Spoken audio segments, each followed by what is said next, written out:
boat, like Como, like Como Cavern. When you go into the cave, they put you in a little boat, and you go through in the dark, and up on the ceiling are millions of glowworms. And when you look up and it's so dark, it's like looking at a night sky. You're looking at stars. It was beautiful.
Okay, what was that you just said?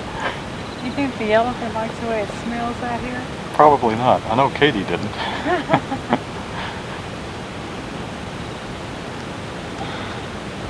Oh, it is beautiful out here. So green, so lush.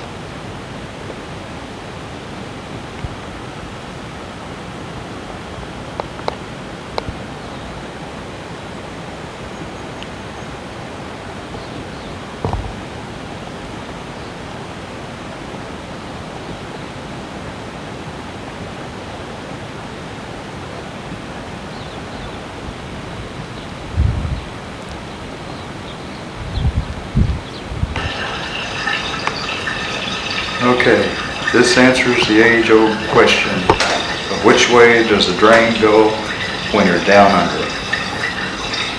And it sure does look like it's going counterclockwise.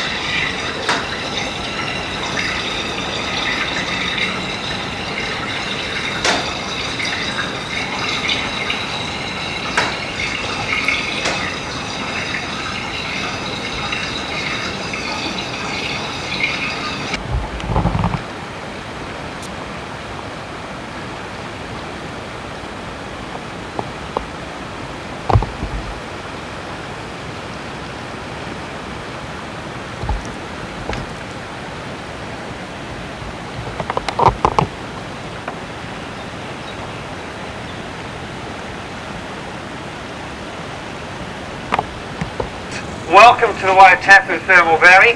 The Lady Knox Geyser here. It's my pleasure this morning to fire Her Ladyship up for you, and while she's sorting herself out, just to tell you a little bit about her. Now I have here about 1.5 kilos of pure biodegradable soap. In a few moments I'm going to put the whole lot into the vent of the geyser. What the soap actually does is to cut a path through the colder level at the top of the natural reservoir below the geyser. And that then allows the superheated steam and water from further down to force its way up through those cooler levels and out through the top in an eruption. Now, if all goes to plan, what we should see in a few moments are some bubbles forming at the top, then the soap will be pushed out as the water heats up, and then we should see things start to surge as she builds up into a full eruption.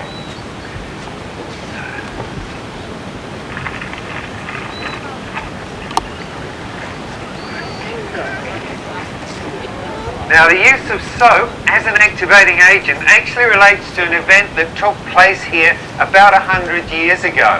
In fact, history tells us that not very far from where we are at the moment was the site of the first open prison camp in New Zealand.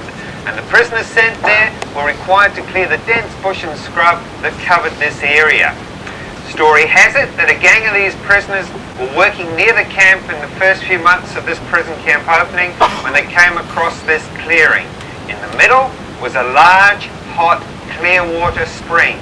But all that was here was the rock formation that I'm standing on and a little ledge around that spring about so high. In fact, if you look over to my right and behind me, that rock formation will give you a pretty good idea of what was here 100 years ago.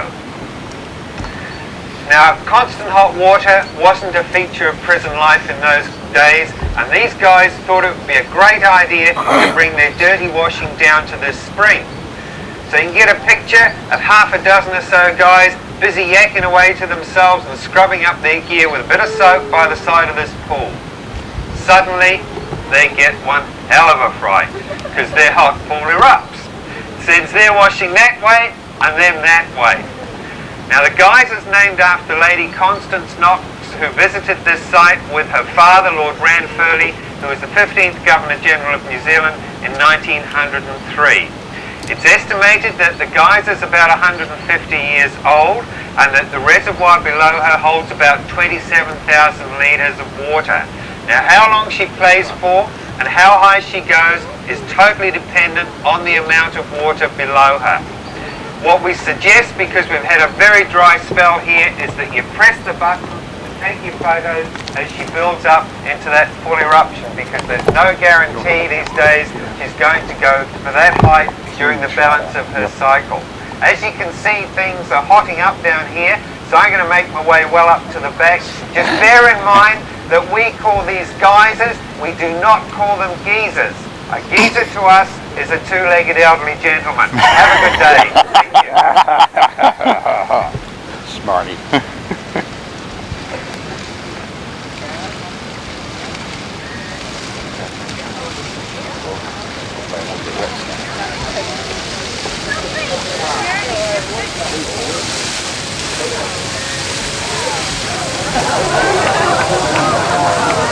Wow.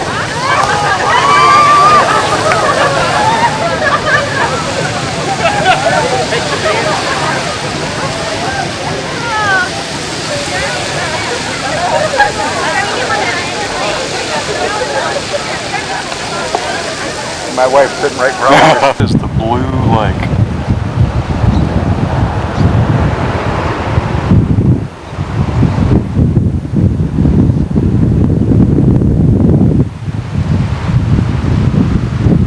This water is absolutely crystal clear.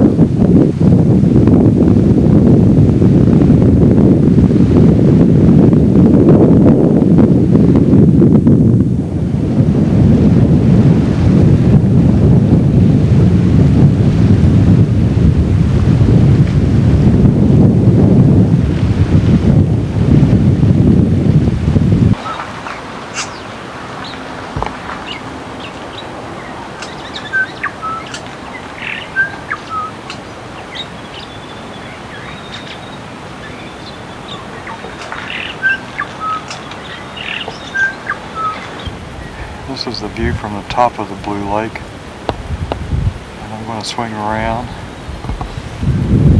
and show you the Green Lake.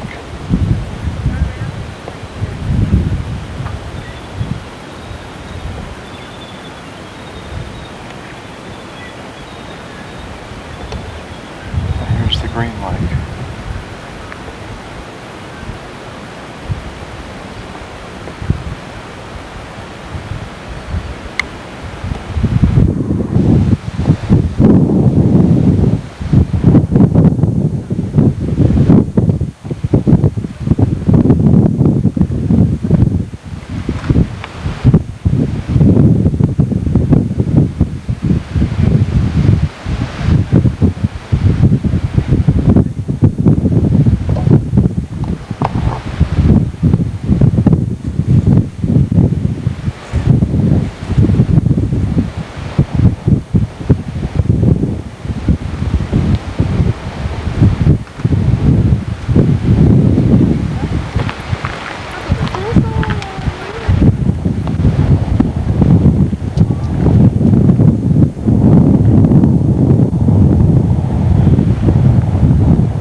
No more moving, no more laughing, talking or smiling at the warrior. Kein Lachen mehr, kein Bewegen mehr.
Sue, please keep still.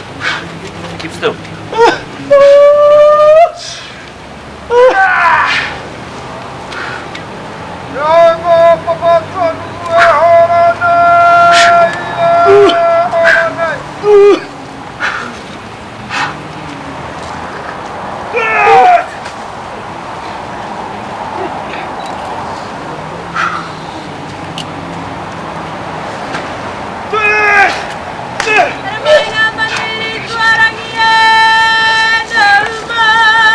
Well done, Jim.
We're in the Capitol building.